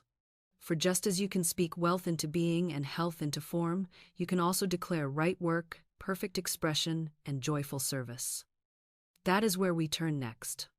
There is no area where fear and confusion grip humanity more tightly than in the matter of work, what men call career, occupation, livelihood, calling. How many walk the streets weary and broken because they believe themselves out of place, without purpose, trapped in toil that drains the life but does not satisfy the soul? How many cling to employment they despise, fearing to leave lest they starve, while others wander unemployed, declaring over and over, there is nothing for me, there is no place for me, I cannot find my way. These words are curses, and they engrave themselves on the subconscious until the outer world reflects them in frustration and despair. But I tell you plainly, there is a perfect work prepared for every soul. There is a place that belongs to you, and no one else can fill it. There is a channel of service that matches your gift, a way of expression that satisfies your heart, a door of labor that brings not only pay but joy. It is already finished in the divine design, and it will appear the moment you declare it with your word. Never say, "There is no work for me." Never say, "I am stuck where I am." Never say, "I must accept what I can get." These are words of bondage. Say instead, "I have a perfect work in a perfect way. I give perfect service for perfect pay." This affirmation is a golden key. I have given it to countless students, and I have seen it open doors again and again, often with breathtaking speed. The word spoken sets the law in motion, and the law cannot fail. Let me tell you of a young man who had lost his employment and drifted in despair. He came to me saying, "Florence, I have knocked at every door, and none open. I cannot go on." I gave him the affirmation, "I have a perfect work in a perfect way. I give perfect service for perfect pay." At first he doubted, but I told him, "Speak it anyway, for faith grows with repetition." He began to declare it daily. Not long after, he was offered a position that matched his talents, paid him more than before, and gave him joy. He returned to me with shining face and said, "The words worked like magic." It was not magic, it was law. Another woman, trapped in work she hated, declared this affirmation until the doors opened for her to begin a new path, one that brought joy and prosperity. She said to me, "I had been clinging to the wrong out of fear, but once I began declaring the right, the wrong dissolved and the right appeared." That is how the law always works. So I ask you now, how do you speak about your work? Do you complain, "I hate my job, but I must endure"? Do you declare, "No one wants what I have to give"? Do you repeat, "There is nothing better for me"? If so, you are engraving lack of work upon your life. Stop at once. Change your words. Say instead, "The divine design of my life now brings me perfect work, perfect service, perfect pay.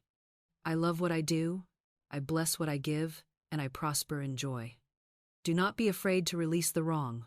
Many cling to poor work out of fear, and by so doing, they block the right work from appearing. But when you speak the word and declare the truth, the wrong dissolves and the right rushes in. The law never leaves you empty. One door shuts, another opens. One channel dries, another flows. One task ends, a better one begins. When you declare right work, you enter the current of divine supply, and the current never fails. Here is your affirmation. I am now in my perfect work. I do what I love. I give perfect service in perfect ways. I receive perfect pay, and I am divinely compensated for all that I give. Declare it daily, and soon you will find yourself not struggling for a place, but moving naturally into the place already prepared for you. Work is not drudgery, it is expression. Work is not punishment, it is fulfillment. Work is not bondage, it is freedom when divinely chosen. And the divine design already holds your place. Your part is to declare it until the law brings it into view. Transition. And once you understand this law of work, you see that the spoken word governs every arena of life. With your word you command wealth, with your word you command health, with your word you command work.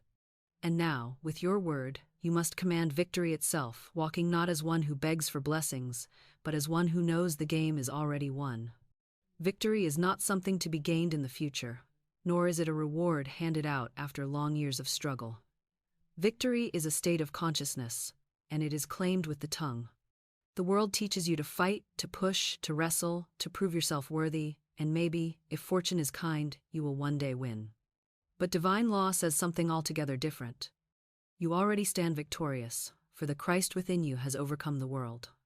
The outer appearance may still look like defeat, but the truth is finished in the invisible, and the moment you declare it, the moment you align your word with that eternal triumph, the outer conditions rearrange themselves to reveal what has always been true: you are more than a conqueror. I tell you plainly, there is no defeat except the defeat you accept with your words. You may stumble, but if you declare, "I am defeated," then you carve that defeat into your destiny. If you fall, but instead declare, I am upheld, I rise again, I cannot be overcome, then the fall becomes only a ride. Step toward higher ground. The battle is never lost in the field of appearances, it is lost or won on the lips. That is why I say, never voice failure, never declare defeat, never prophesy disaster. For every word is a prophecy, every sentence is a decree, every utterance is a seed. Plant seeds of victory, and victory must spring forth. I remember a student who had endured repeated failures in business. Each attempt collapsed, each door seemed to close, and he began to speak constantly of his bad luck. When he came to me, I said, "Stop engraving defeat. Begin engraving victory." I gave him this affirmation: every plan of my life prospers, every door opens, every step I take is guided, and I walk in victory now. He obeyed. At first, the outer still looked bleak, but he persisted, and soon a new opportunity arose. This time he walked into it not with fear, but with the consciousness of victory. The business flourished, prospered, and multiplied. He said to me afterward, "It was as though I had stepped into a new world, but in truth it was the same world seen through new words."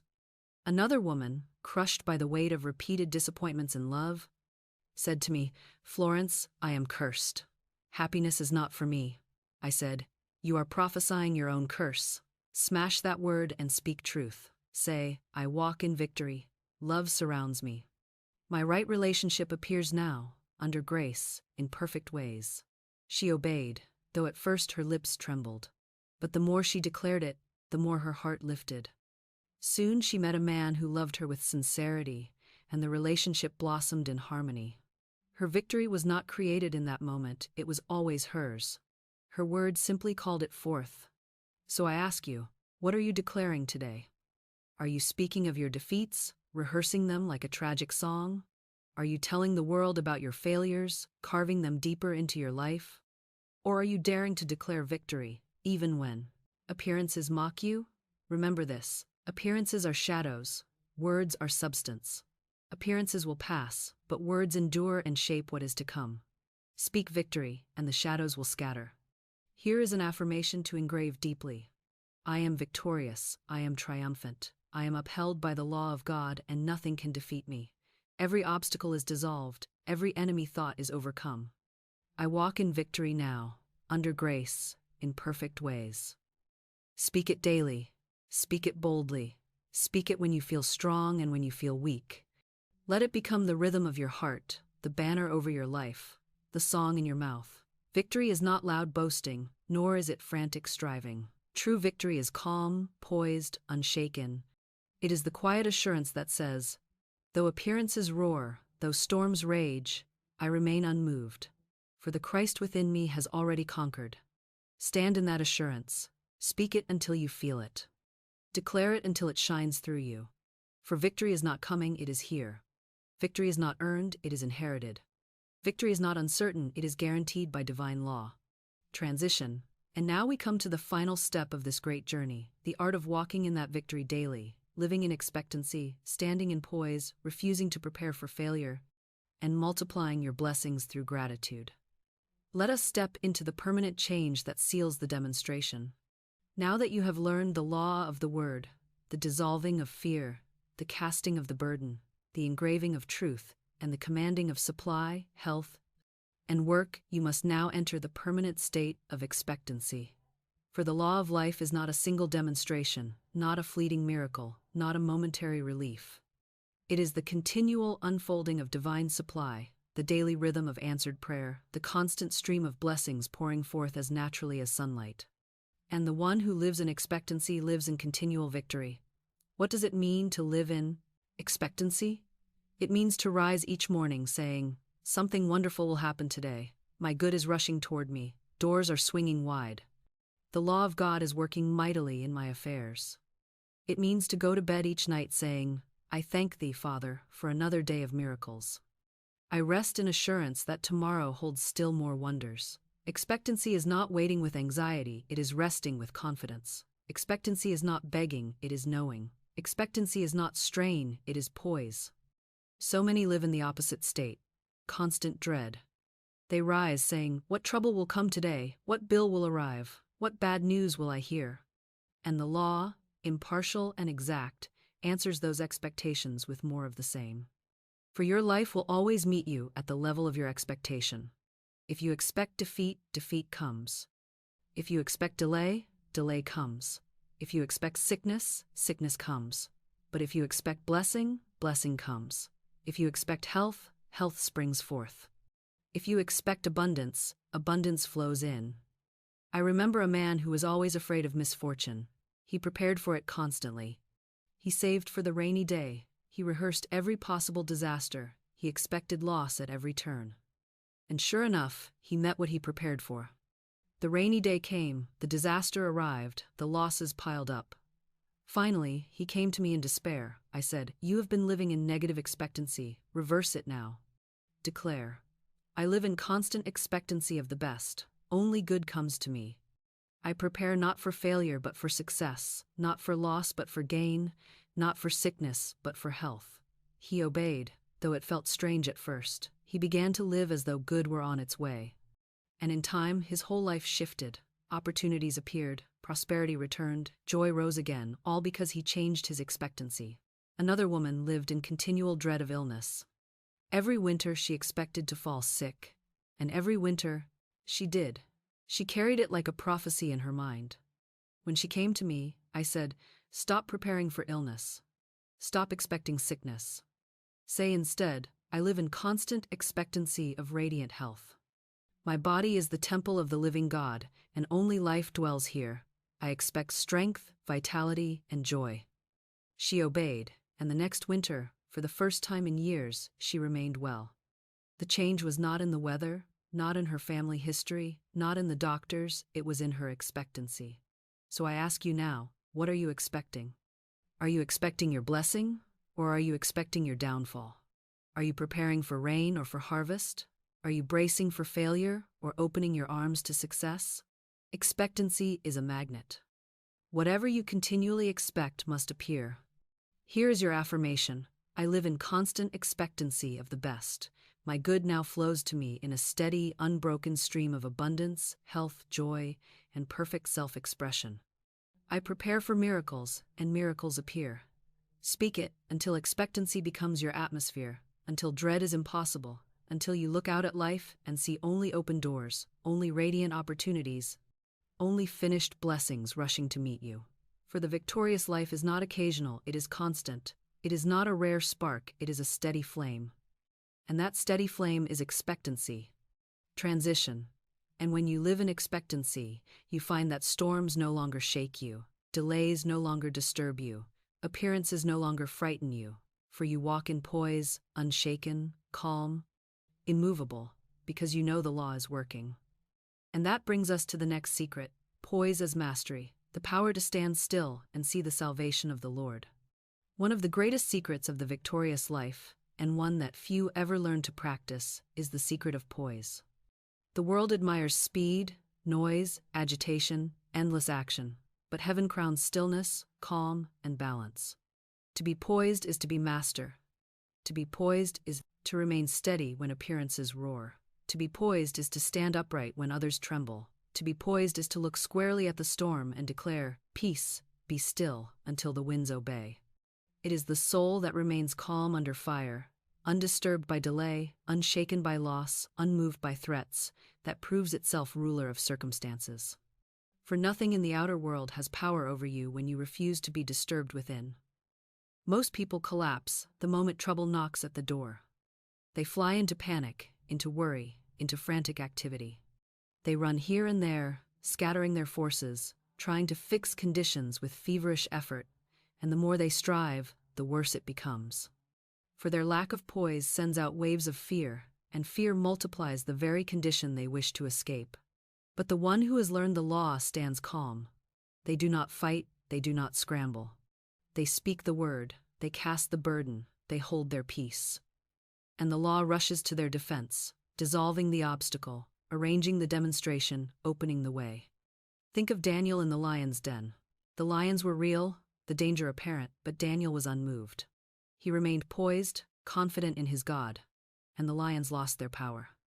Think of Christ asleep in the boat while the storm raged. The disciples panicked, but he slept in peace, then rose and commanded, "Peace, be still." And the storm obeyed. That is poise as mastery. That is the calm that rules over storms, whether of wind or of circumstance.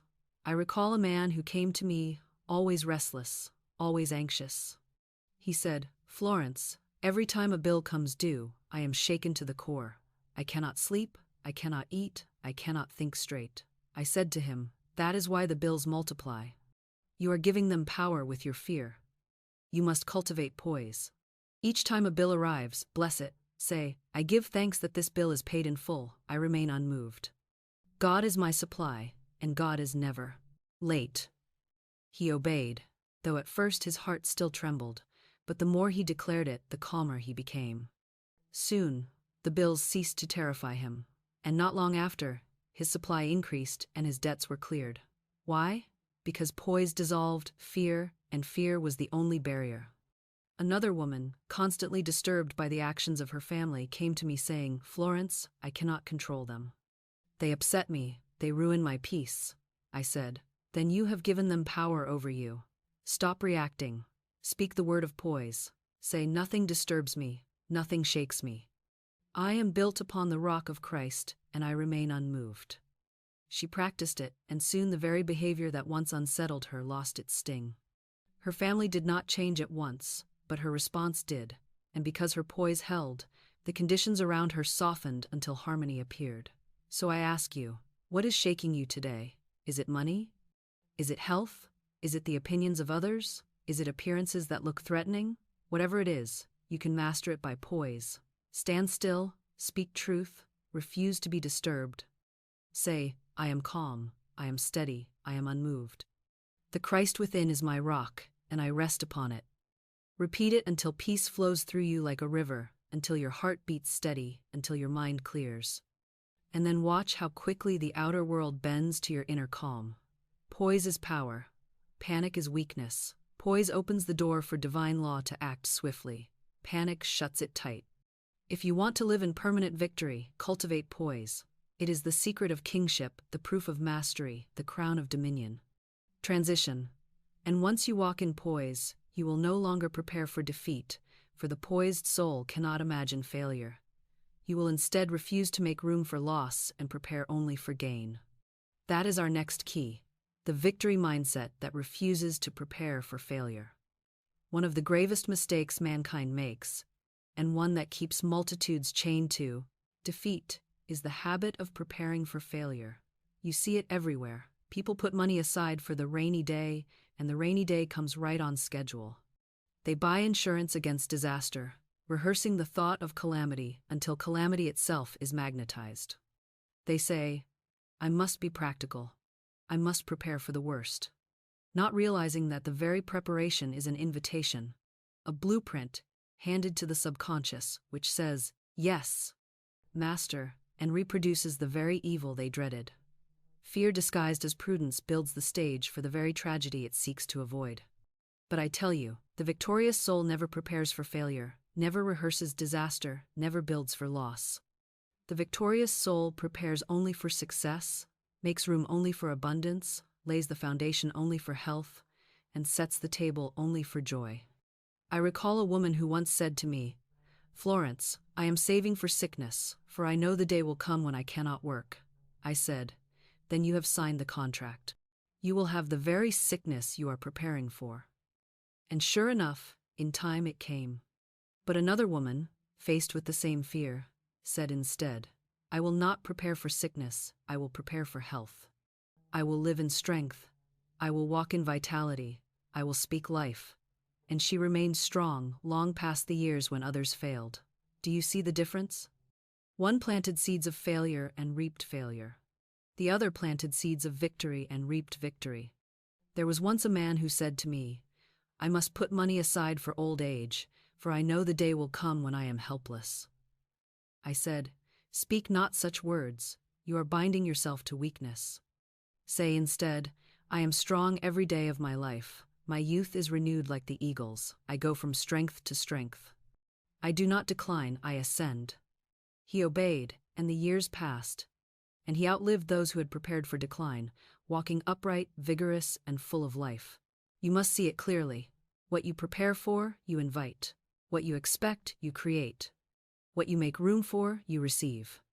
The world tells you to brace for disappointment, to expect the worst, to prepare for failure, to plan for loss. But divine law says, prepare only for your good, make room for blessings. Expect miracles, lay the foundation for success. Remember the widow in Scripture who was told by the prophet to borrow vessels, not a few, and fill them with oil. If she had prepared only a handful, she would have received only a handful. But she borrowed many, and the oil flowed until every vessel was full. That is the law. Your supply is measured not by God's limit, for He has none, but by your preparation. If you prepare little, you receive little. If you prepare much, you receive much. So I ask you now, what are you preparing for? Are you building for health or for sickness? Are you saving for lack or for abundance? Are you expecting storms or preparing for harvest? Stop rehearsing defeat. Stop bracing for disaster. Stop making room for sorrow. Begin instead to make room for joy. Buy the vessel for oil. Set the table for the feast. Clear the space for your abundance. Speak the word, I prepare only for my good. I expect only blessings. I refuse every thought of failure, and I welcome only success. Here is an affirmation to engrave upon your heart. I refuse to prepare for failure. I prepare only for victory. I prepare only for abundance. I prepare only for joy. My life is a house made ready for miracles, and miracles enter daily, under grace and in perfect ways. Speak it often, and soon you will see how swiftly fear dissolves, how quickly opportunities arise, how naturally success appears. For the law cannot resist expectancy, and what you prepare for must appear. Victory is a mindset. It is not waiting for life to prove itself, it is proving life with your word. It is saying, I will not make a bed for failure, I will not set a table for lack. I will not build a shelter for sickness. I will make room only for success, only for joy, only for the overflowing abundance that belongs to me by divine right. And when you speak this, when you live this, when you prepare for this, you will see that victory follows you like a shadow, blessing you in the city, blessing you in the field, blessing you in your going out and in your coming in. Transition. And once you stop preparing for failure and begin preparing only for success, you unlock the greatest secret of all, the power of gratitude. For gratitude multiplies what you have. Gratitude expands what you see. Gratitude transforms a little into much, and gratitude seals the victory forever. That is our final key, multiplying the loaves and fishes through thanksgiving. Now we come to the crown of the victorious life, the secret that seals every demonstration and multiplies every blessing, the law of gratitude. Gratitude is not mere politeness, nor is it a timid whisper of thanks. Gratitude is power. Gratitude is multiplication. Gratitude is the magnet that draws increase, the current that doubles supply, the law that multiplies the loaves and fishes. The scriptures tell us that when the multitudes were hungry and there were only a few loaves and fishes in sight, Jesus did not complain of lack. He did not beg for more. He did not rehearse insufficiency. He lifted up what little he had, gave thanks, and it multiplied until every soul was fed and much remained. That is not legend, it is law. Whatever you bless, increases. Whatever you thank God for, multiplies. Whatever you curse, diminishes. Most people do not understand this. They complain over their small purse, and it shrinks smaller still. They groan over their sickness, and it grows worse. They sigh over their troubles, and the troubles multiply. Complaint is a seed, and it brings forth after its kind. But gratitude is also a seed, and it brings forth increase. The one who learns to live in continuous thanksgiving has discovered the secret of unending multiplication. I tell you, I have seen small incomes grow into great fortunes, frail health turn into radiant vitality, lonely hearts surrounded by love, all because of gratitude. I recall a woman who came to me, holding a single dollar in her hand. "This is all I have," she said. Her voice was heavy with complaint. I said, "Then you have already cursed it, and it will fly from you. But bless it, thank God for it, call it abundant, and it will grow."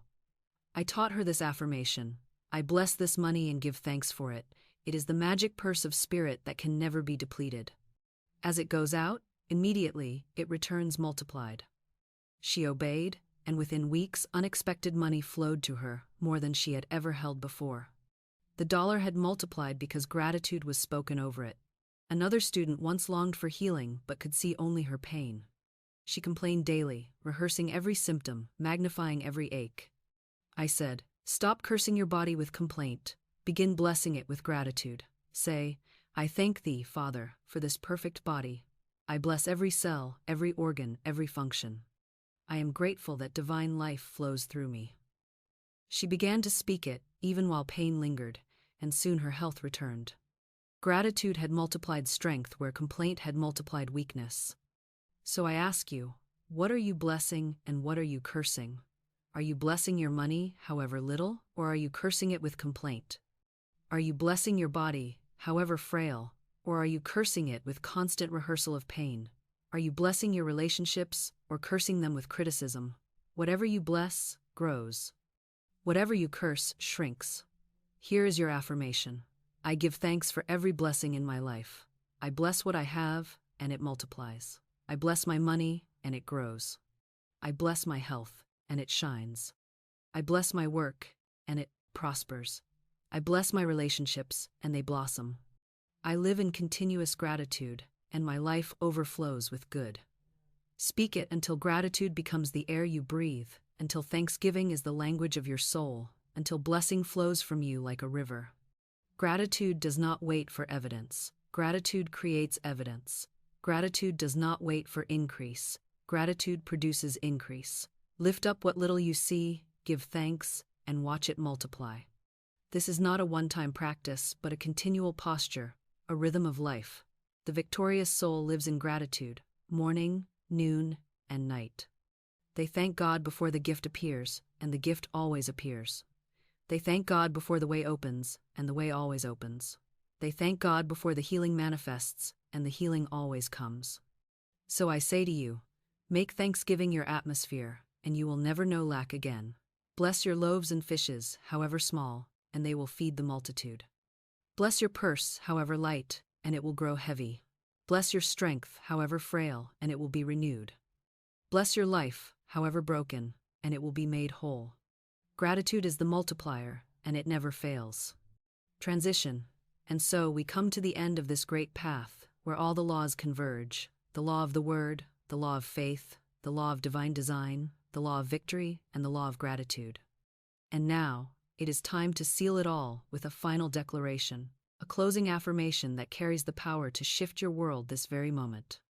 You have walked with me through this entire path of truth, and now you stand at the threshold of transformation. You began asking, can my life change in an instant? And you have seen, step by step, that the answer is yes, always yes, eternally yes. You have seen that life is not a battle but a game, and the rules are written in the divine law. You have seen that your word is not idle but creative, that every phrase is a decree, every sentence a prophecy, every utterance a seed. You have seen that fear and faith are one power, directed either to build or to destroy, and that the choice is always yours. You have seen that God is never late, that your divine design is finished, perfect, and waiting for your recognition. You have seen that intuition is the voice of the design, that love dissolves all obstacles, that the fourth dimension holds every blessing already complete. You have seen that burdens can be cast, records can be smashed, new realities can be engraved, and that the spoken word commands wealth, health, work, love, and victory. And you have seen that the victorious life is not occasional but permanent, sealed by poise, expectancy, refusal of failure, and the multiplying power of gratitude. So I say to you now, do not walk away from this message as a hearer only, but as a doer. Do not let these truths remain as echoes in your mind. Speak them, declare them, engrave them. Take the affirmations I have given you and put them on your lips daily until they become the song of your heart. Do not wait for the outer to shift before you speak. Speak, and the outer will shift. Do not wait for appearances to prove the law. Declare the law, and appearances will obey. Let us close together with a great affirmation of victory. Speak it with me now. I now smash every false picture. I erase every record of fear. I establish new records of health, wealth, love, and perfect self-expression. I cast every burden on the Christ within me and go free. I declare that I walk in divine timing, in divine design, in divine supply. I live in constant expectancy of the best. I am calm, poised, unshaken, and victorious. I prepare only for success, and I bless what I have, and it multiplies. My life is filled with miracles, under grace, and in perfect ways. Let these words roll over you like waves. Let them sink into your subconscious like seed into soil. Let them engrave themselves upon your heart until your very breath becomes a decree of truth. And as you speak them, know this: the change is not coming someday, it is here now. Your reality shifts now, the walls fall now, the gates swing open now. The victory is sealed now. And before we part, I give you one more invitation. If you have been lifted by this message, do not stop here. There is more. There is always more. The next word I will bring you is the secret door to success. In it, I will show you how the walls of resentment, delay, and fear crumble when you shout the truth, how your Jericho falls, how your promised land appears. Do not miss it, for it will carry you further into mastery. Click now, step through the door, and continue this path of truth. Go forth, then, not as a beggar pleading for blessings, but as a king declaring your dominion, as a queen commanding your realm, as a child of God walking in divine inheritance. Life is not a battle, it is a game, and you now hold the winning word.